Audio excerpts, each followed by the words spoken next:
व्यवस्थाएं करके रखी गई हैं। जो अधिकारी हैं वो व्यवस्था में माकूल व्यवस्था को कर चुके हैं और इसके साथ ही व्यवस्थापक की भूमिका में जो लोग थे उन्होंने उसका पूरा इंतजाम कर लिया है। लेकिन जो अभी जानकारियां मिल रही हैं, चूंकि भारी जन सैलाब, जन समर्थन और समर्थक यहां पहुंचेंगे, तो उसको लेकर के ऐसा कहा गया है कि जो सैफई महोत्सव का पंडाल है उस पंडाल की जो क्षमता है करीब 1 लाख से अधिक लोगों के एक साथ मौजूद हो सकने की है। जो जानकारियां मिल रही हैं, तमाम देश के नामी राजनेता यहां पहुंचेंगे, ऐसी जानकारी है। तो इसको लेकर के सैफई महोत्सव का जो पंडाल है, वहां पर नेताजी के पार्थिव शरीर को जब कल अंतिम संस्कार के लिए लेकर के आया जाएगा तो यहां रखा जाएगा। और जिस जगह नेताजी का अंतिम संस्कार होना है, मैं फिलहाल वही हूं। और एक दिलचस्प बात बताना चाहता हूं कि नेताजी सैफई जो उनका पैतृक गांव है, उनकी जन्म स्थल। अगर आपका क्रेडिट स्कोर कम है तो बैंक लोन छोड़िए, शादी के लिए लड़की भी नहीं मिलेगी। क्रेडिट स्कोर इम्प्रूव करना है तो फ्रीडम ऐप को अभी डाउनलोड करो।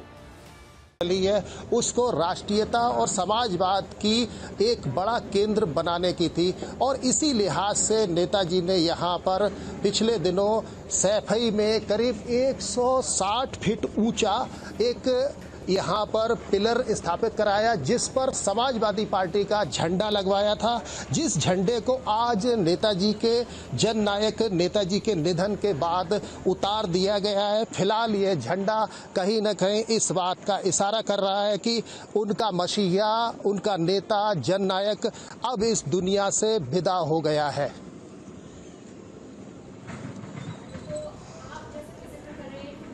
भी यहाँ पर रहेगी और जो आपके आसपास लोग मौजूद हैं उनसे भी आप बातचीत कर रहे थे। हर कोई यही जिक्र कर रहा है कि उनका जो स्वभाव था उसी को लेकर खास तौर पर उन्हें याद किया जा रहा है, क्योंकि जैसा कि जिक्र किया कि जो कोई भी अगर उन्हें रास्ते में मिल जाता था उससे हालचाल पूछने लग जाते थे और उनसे फीडबैक लिया करते थे। बहुत सारी ऐसी चीजें निकलकर सामने आ रही हैं।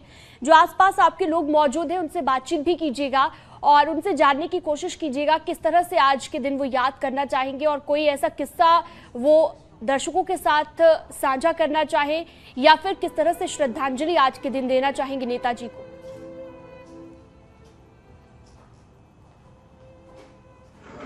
आपकी उम्र तो बहुत अधिक नहीं है, लेकिन नेताजी से जुड़ा हुआ कोई किस्सा अगर आपको याद हो, किसी ने बताया हो, किसी ने सुनाया हो, तो आप बता सकते हैं और नेताजी को किस तरीके से, किन शब्दों में आप याद करेंगे। मेरा नाम है गोपाल गुप्ता, हम जसवंत नगर के रहने वाले हैं। हम लोग बहुत छोटे थे तो हम लोग सैफई आते थे तो नेताजी को देखते थे, तो एक दिन हम नारा लगा रहे थे धरती पुत्र मुलायम सिंह, तो नेताजी ने हमको बुलाया।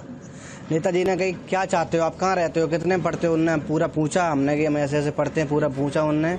तो ऐसा नेता हम लोग को ये सोचो हम लोग ने एक सब कुछ घोर बैठे आज। सही बात है, सही बात है दिनेश। तो एक दिन हर जुबान से एक ही बात निकल रही है कि हमारा अभिभावक चला गया, आज हम अनाथ हो गए, हमारा मुखिया चला गया है। हर किसी की अपनी अपनी यादें हैं जो लोग साझा कर रहे हैं। एक बार मेरठ चलते हैं, उमेश हमारे सहयोगी हमारे साथ जुड़े हुए हैं और उनके साथ मौजूद हैं बीजेपी से सांसद राजेंद्र अग्रवाल जी।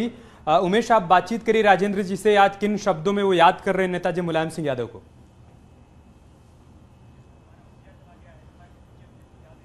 जी हाँ, मुलायम सिंह यादव जी को याद कर हर आंख आज नम हो रही है। कोई धरती पुत्र कह रहा है, कोई उन नारों को रिपीट कर रहा है जिसका जलवा कायम है, उसका नाम मुलायम है। तमाम तरीके से लोग अपनी अपनी यादें सजो के रखे हुए हैं, उन यादों को शेयर कर रहे हैं। हमारे साथ सांसद राजेंद्र अग्रवाल जी मौजूद हैं। सर, क्या कहेंगे, नेताजी मुलायम सिंह यादव जी को कैसे याद करते हैं आप, और आपके साथ जुड़े हुए क्या संस्मरण है? देखिए, वो वास्तव में बहुत ही जुझारू और बड़े जीवट के नेता थे। 1967 में पहली बार वो विधायक बने। सब जानते हैं कि 8 बार विधायक रहे, 7 बार सांसद रहे, 3 बार मुख्यमंत्री रहे, केंद्र सरकार के अंदर रक्षा मंत्री रहे। यानी इतना लंबा उनका राजनीतिक जीवन था, उसमें उतार चढ़ाव भी आए, परंतु अपना जुझारूपन और अपना जीवट, उसके आधार पर वो निरंतर उन्होंने अपने को प्रदेश की राजनीति में और बाद के वर्षों में देश की राजनीति के अंदर प्रासंगिक बनाए रखा। और वास्तव में उनके निधन से एक बड़ा भारी वैक्यूम निर्माण हुआ है। और देखिए, मेरा एक व्यक्तिगत, और वो बड़ा सबके साथ स्नेह से मिलने वाले, सबका ख्याल करने वाले, यानी ख्याल करते समय भी उनके मन में ये बात कभी नहीं होती थी कि कौन किस दल का व्यक्ति है।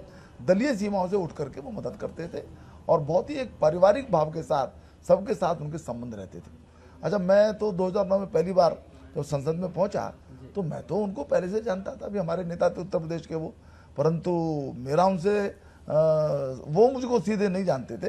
तो मैंने उनके साथ आदर से मैं मिला, तो मैंने उनको प्रणाम किया, मगर नेताजी प्रणाम। तो उन्होंने कहा, और मैंने कहा मैं राजेंद्र अग्रवाल हूँ जी, मेरठ से। तो बोले अच्छा, आप जो है मेरठ से जीत करके आए हैं? उन्होंने कहा हाँ जी। तो बोले अच्छा भाई, लेकिन मुझे पता चला है आपके बारे में कि आप कैडर के व्यक्ति हो, और कैडर के व्यक्तियों को जरूर जीतना चाहिए, आगे आना चाहिए, और कह करके मुझको उन्होंने अपना आशीर्वाद दिया। मैंने छोटी सी बात है, लेकिन बड़े स्नेह से वो, जब मैं पहली बार उनसे मिला, उन्होंने मुझको शुभकामनाएं दी, आशीर्वाद दिया।